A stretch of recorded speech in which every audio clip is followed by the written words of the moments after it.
میرے نام کے حوالے سے بات کی. جب میں یونیورسٹی میں داخل ہو رہا تھا تو ایک صاحب نے مجھ سے پوچھا, کہنے لگے یہ آپ ہیں گلن خیز اختر؟ میں نے کہا ہاں. کہنے لگے یہاں تو لکھا ہوا مس گلن خیز اختر.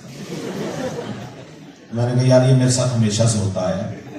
میں آج سے 27-28 سال پہلے جب میں ملتان میں تھا تو میں تحریریں لکھتا تھا اخبار میں, کالم وغیرہ, تو میرے کوئی فین تھے پنڈی میں رہتے تھے. اس دور میں چونکہ واٹس ایپ وغیرہ موبائل فون نہیں ہوتا تھا, وہ سمجھے میں لڑکی ہوں. انہوں نے مجھے ایک خط لکھا جس میں انہوں نے لکھا کہ ہماری دوستی ہو سکتی ہے.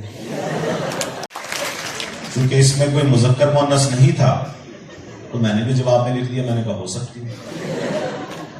پھر ان کا خط آیا, آپ کی تحریریں بہت شاندار ہوتی ہیں, میں تو دن رات پڑھتا رہتا ہوں. اس میں بھی کوئی مذکر مؤنث نہیں تھا. میں نے کہا بہت شکریہ, تہ دل سے شکریہ. اس میں بھی کوئی.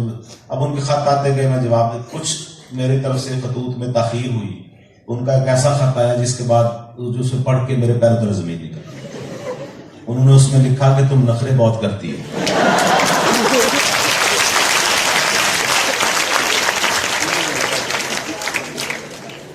تو مجھے پتہ چل گیا. میں نے کہا ان کے ساتھ کیا پرابلم کیا ہوئی ہے. میں رمضان کے دن تھے تو ہم اس دور کے لڑکے جو تھے ہم رمضان میں شیو بڑھا لیا کرتے تھے اور 27ویں کی رات ہم شیو کیا کرتے تھے.